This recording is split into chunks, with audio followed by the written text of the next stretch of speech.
Bienvenue dans Sabbat Délices, l'émission qui transforme ton sabbat en célébration. Aujourd'hui, je vous propose un changement de regard. Laissez-moi vous poser une question. Et si le sabbat n'était pas juste un jour de repos, mais une vraie fête? Réfléchissez un instant avec moi. Qu'est-ce qui fait une fête? D'abord, une fête commence par une invitation. Et Dieu, dans les 10 commandements, nous invite personnellement. Souviens-toi du jour du repos pour le sanctifier. Exode 20, verset 8. Ce n'est pas une contrainte, c'est une carte d'invitation céleste, envoyée chaque semaine. Ensuite, une fête a une ambiance. Et oui, une belle ambiance. Le sabbat est une atmosphère mise à part. La maison est propre, tout est prêt. On ralentit le rythme, on ferme la porte au stress comme pour une fête. On crée un espace de paix et de beauté. Une fête, c'est aussi un moment pour se retrouver, en famille, entre amis, avec la communauté. Le sabbat, c'est ce rendez-vous sacré, où les relations reprennent vie, où on partage, où on se parle pour de vrai. Mais quelle fête serait sans une bonne table? Dieu a prévu le sabbat comme un temps de joie simple, de nourriture, de convivialité, une fête où le pain est partagé avec reconnaissance, où le repas devient un acte spirituel. Et bien sûr, une fête se vit en musique. Et oui, le sabbat est un sabbat de louange. On chante, on célèbre, on remercie. C'est le moment de se reconnecter avec la joie divine. Et comme le dit le psaume 92, qui est littéralement appelé le psaume pour le jour du sabbat. Enfin, une fête marque quelque chose de spécial. Le sabbat, c'est le souvenir de la création. Le souvenir que Dieu est notre créateur et de la grâce qu'il nous fait. C'est un jour qui nous rappelle qui est Dieu et qui nous sommes pour lui. Le sabbat est bien plus qu'un jour à respecter. C'est une fête sainte, une fête hebdomadaire offerte par Dieu lui-même, une fête qui vient du ciel. Alors venez vous ambiancer avec moi dans Sabbat Délices et que la fête commence. Prions ensemble. Ô Dieu d'amour, de bonté, merci. Merci pour cette fête spéciale que tu nous donnes chaque fin de semaine. Merci d'être notre hôte spécial. Au nom de Jésus. Amen.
Le psaume 92 commence par ces mots simples. Il est bon de louer l'Éternel. Et c'est vrai, car louer, ce n'est pas seulement chanter, c'est célébrer qui nous a créés, qui nous soutient, qui nous aime. C'est poser un regard émerveillé sur ce que Dieu a fait pour nous. Et c'est aussi dire, Seigneur, merci. Je veux le dire, je veux le chanter, je veux le vivre. Ce psaume nous rappelle que le sabbat n'est pas un silence vide, mais c'est un jour plein de musique, de louanges et de reconnaissance. C'est une fête, une célébration du cœur. Alors, en ce sabbat, ne retenez pas votre joie. Louez, chantez, souriez, célébrez, car Dieu est digne et le sabbat est une fête en son honneur. Vous vous sentez peut-être abattu, épuisé ou simplement vide. Vous regardez autour de vous et vous ne voyez pas grand-chose à fêter. Mais écoutez bien ceci. Dieu n'est pas indifférent à votre tristesse. Il ne minimise pas votre douleur. Il ne vous demande pas de faire semblant, mais ce qu'il veut, c'est vous emmener ailleurs, vous emmener plus loin, vers la joie, vers sa joie.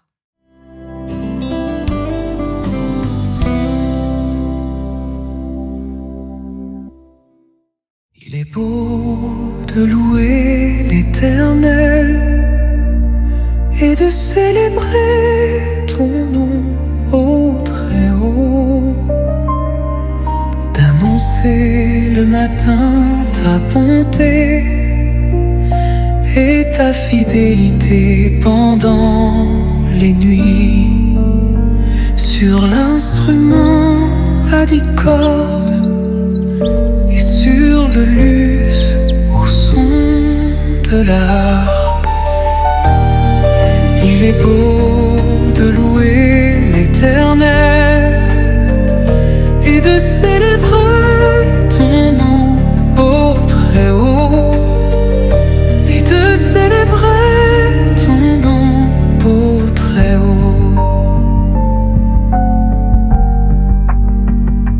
Tu me réjouis par tes œuvres, ô Éternel, et je chante avec allégresse l'ouvrage de tes mains.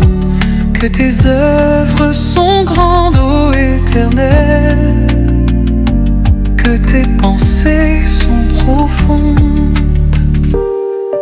Il est beau de louer l'Éternel et de célébrer ton nom ô Très-Haut, et de célébrer ton nom ô Très-Haut. Mais toi tu es le Très-Haut à perpétuité, ô Éternel. Je suis arrosé avec une huile fraîche. Les justes croissent comme le palmier. Ils s'élèvent comme le cèdre du Liban, plantés dans la maison de l'Éternel. Ils prospèrent dans les parvis de notre Dieu. Ils portent encore des fruits dans la vieillesse. Ils sont pleins de sève et verdoyantes pour faire connaître que l'Éternel est juste. Il est mon rocher et il n'y a point en lui d'iniquité.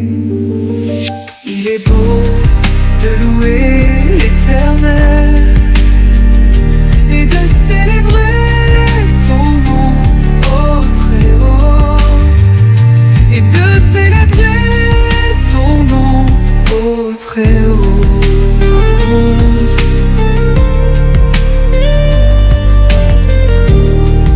Il est beau de louer l'Éternel et de célébrer ton nom ô Très-Haut, et de célébrer ton nom ô Très-Haut.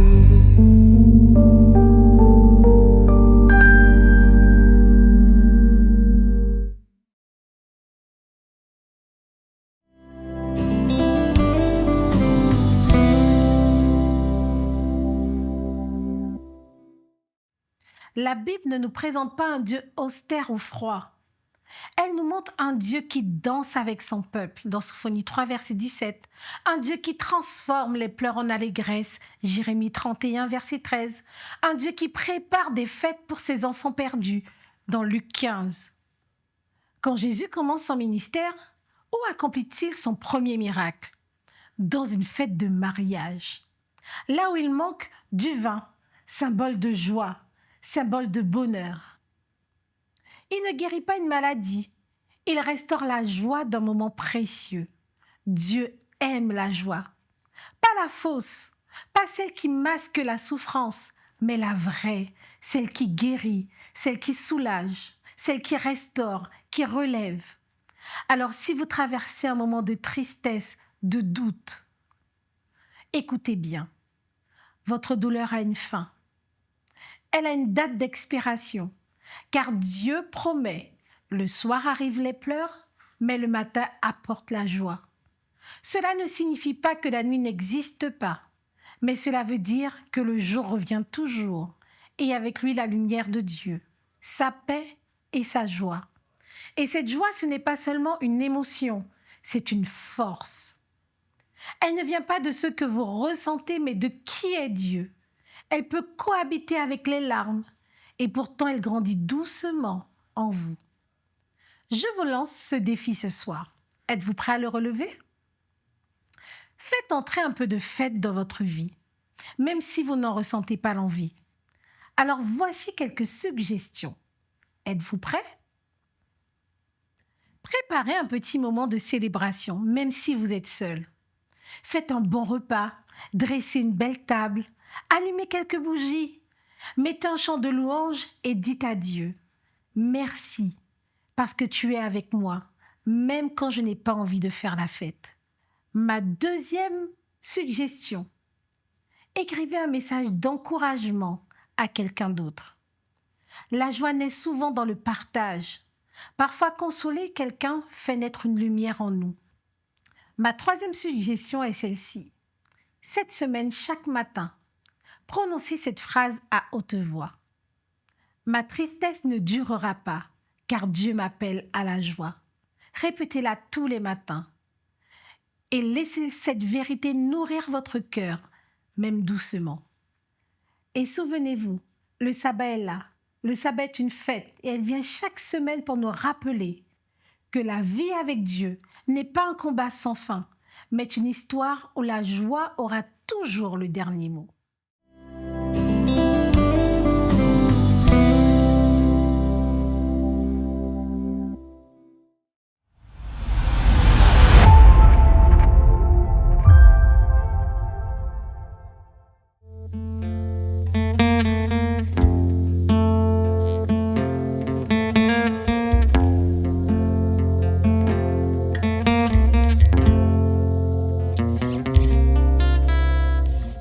Les générations devant lui prosterner entonnent ensemble ce cantique à l'agneau. Ceux qui nous ont précédés et ceux qui nous suivront entonneront ce cantique à l'agneau.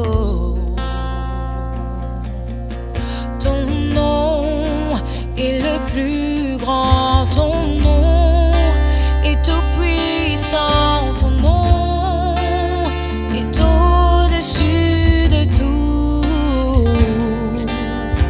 Puissance, autorité, royaume et dignité, ton nom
Je suis heureux de vous retrouver pour ce moment spécial de partage.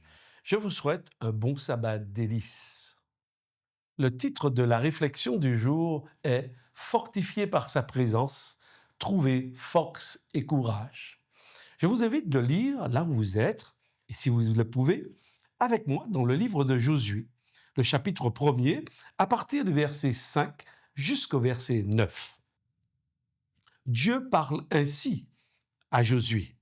« Je serai avec toi comme j'ai été avec Moïse. Je ne te délaisserai point, je ne t'abandonnerai point. Fortifie-toi et prends courage, car c'est toi qui mettras ce peuple en possession du pays que j'ai juré à leur père de leur donner. Fortifie-toi seulement et aie bon courage, en agissant fidèlement selon toute la loi que Moïse, mon serviteur, t'a prescrite. Ne t'en détourne ni à droite ni à gauche, afin de réussir dans tout ce que tu entreprendras. Que ce livre de la loi ne s'éloigne point de ta bouche, médite-le jour et nuit pour agir fidèlement selon tout ce qui est écrit. Car c'est alors que tu auras du succès dans tes entreprises, c'est alors que tu réussiras. Ne t'ai-je pas donné cet ordre? Fortifie-toi et aie bon courage. Ne t'effraie point et ne t'épouvante point, car l'Éternel, ton Dieu, est avec toi dans tout ce que tu entreprendras. » Alors c'est vrai que c'est un texte extrêmement riche, mais j'aimerais aujourd'hui en tirer quelques éléments pour notre réflexion. Souvenons-nous, Moïse est déjà mort. Maintenant, le peuple doit entrer en possession de l'héritage que Dieu avait promis à Abraham, à Isaac, à Jacob. Dieu avait promis, s'était engagé de donner le territoire de Canaan au peuple d'Israël. Le voici maintenant devant le Jourdain. Il doit le traverser. Moïse est mort et Josué doit donc prendre la relève. On essaie d'imaginer l'état d'esprit de ce leader. Oui, c'est vrai, Josué a été tout proche de Moïse. Il a été non seulement un collaborateur, mais quelqu'un qui a vécu des expériences fortes entre Dieu et Moïse. Certes, il l'assistait de loin, mais il les a quand même vécues. Il était là, il était présent. Mais je suppose que Josué est quand même craintif. Comment prendre la relève d'un tel leader? Comment prendre la relève de tels dirigeants comme Moïse? Alors certainement, la crainte commence à le gagner. Il voit les responsabilités. Les questions surgissent également de son cerveau. Comment faire? Comment faire également avec ce peuple? Il sait que ce peuple s'est si souvent rebellé contre Moïse, rebellé contre Dieu. Et s'il lui arrivait exactement les mêmes expériences que Moïse, que ferait-il?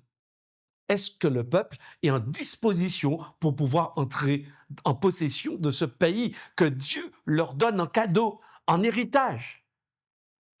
Alors Dieu, qui sait le cœur, qui connaît nos craintes, qui connaît nos préoccupations, nos troubles, alors Dieu va s'approcher de cet homme. Il va s'approcher de Josué.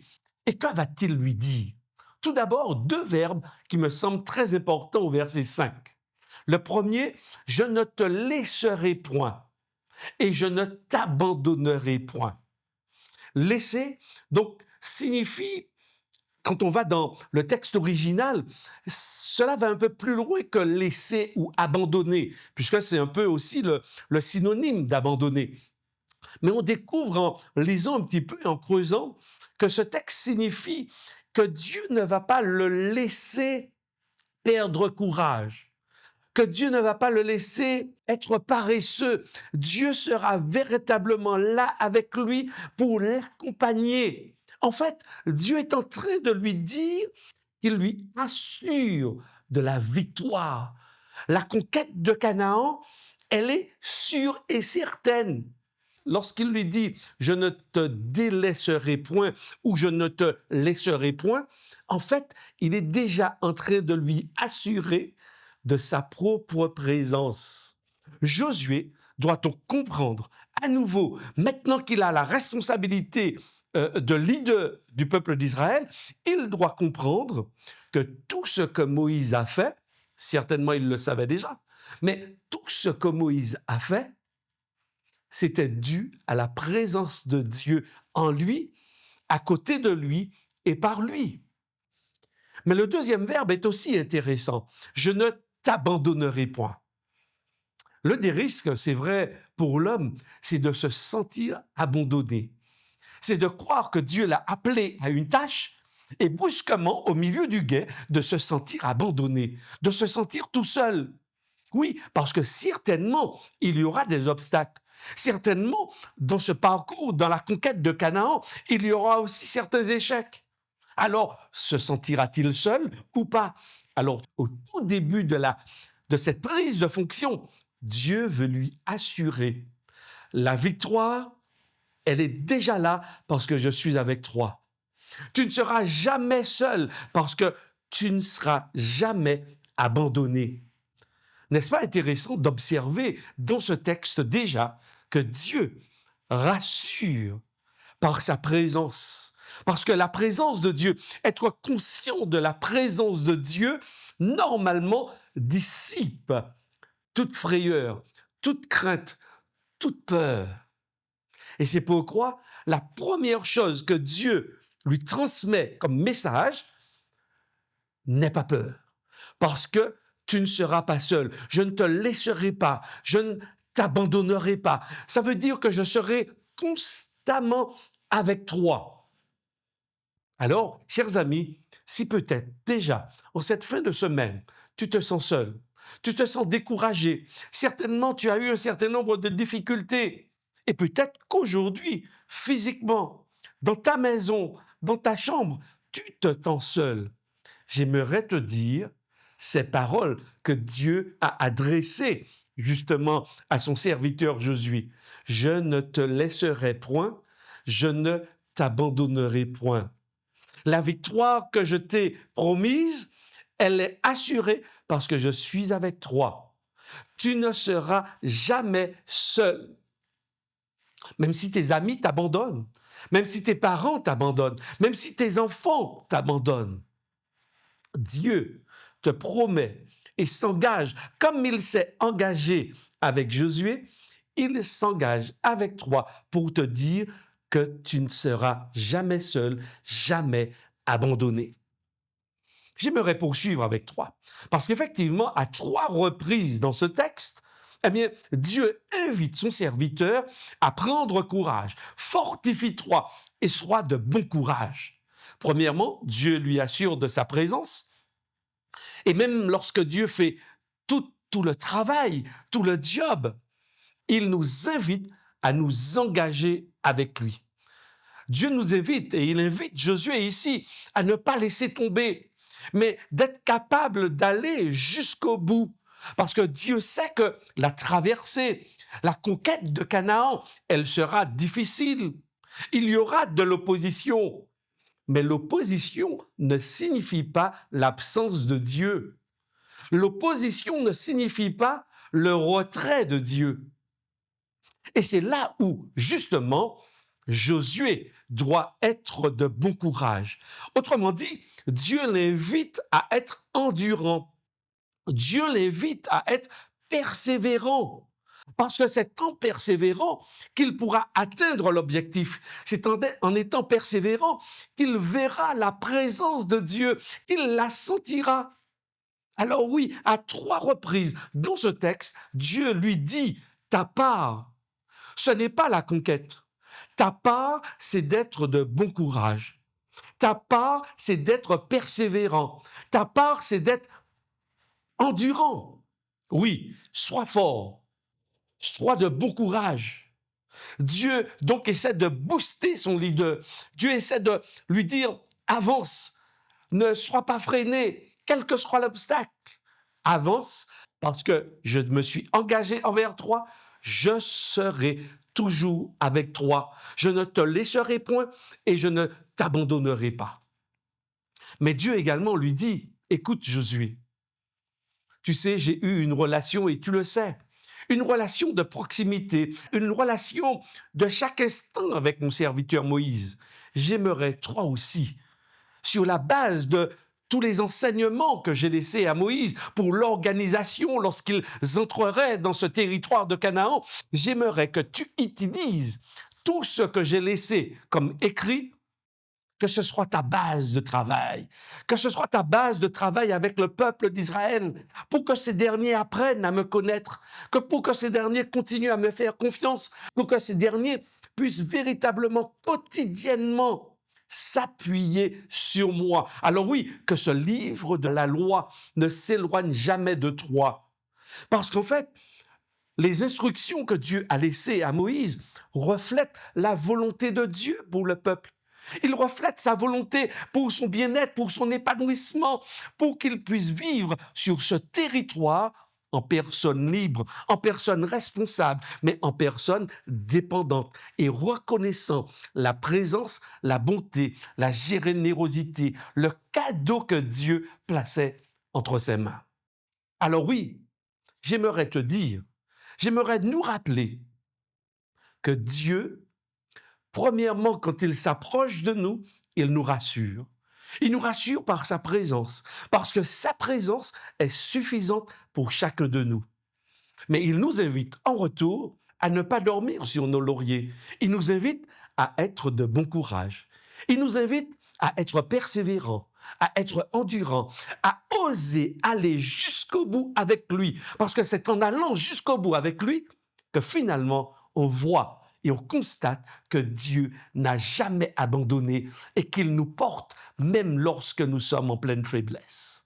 Même lorsque nous ne pouvons plus avancer, Dieu nous porte. Alors, chers amis, alors que nous fermons ce petit volet de réflexion, j'aimerais que tu prennes conscience aujourd'hui, ce soir, que non, tu n'es pas seul. Dieu est avec toi. Je t'invite à être de bon courage, à garder la foi, parce que Dieu ne t'abandonne pas. Il t'aime, tu es précieux à ses yeux.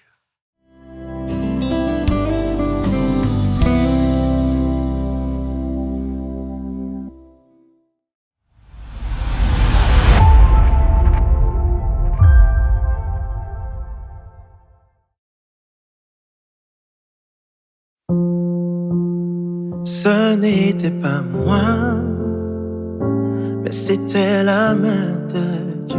Si c'était pas ma force, je ne serais pas là au milieu des flammes. Jésus m'a secouru. Si je suis en vie, c'est par la main de Dieu. Il n'y a pas plus sûr que la main de Dieu. Il n'y a de montagne qu'elle ne peut bouger. J'ai vu de mes yeux ce qu'elle a opéré. Si je suis en vie, c'est par la main de Dieu. Ce n'était pas moi, mais c'était la main de Dieu. Si c'était par ma force, je ne serais pas là au milieu des flammes. Jésus m'a secouru. Si je suis en vie, c'est par la main de Dieu.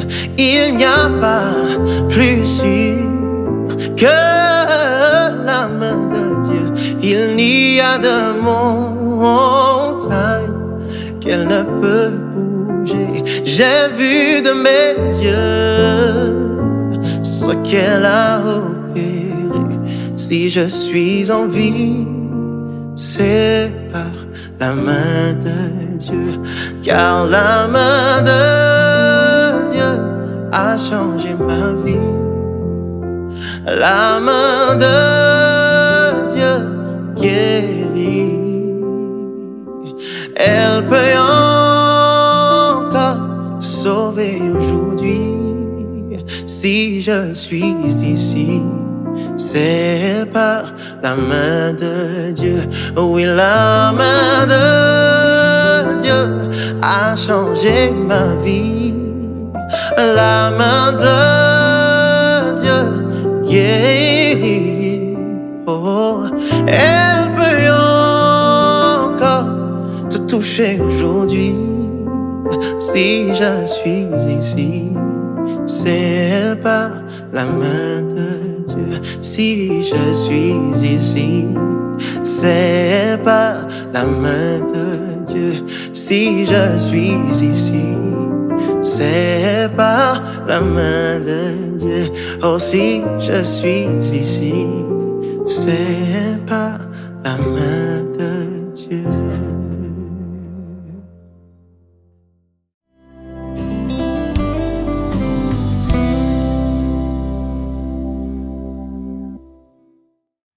Et voilà, la fête touche à sa fin, mais pas la joie.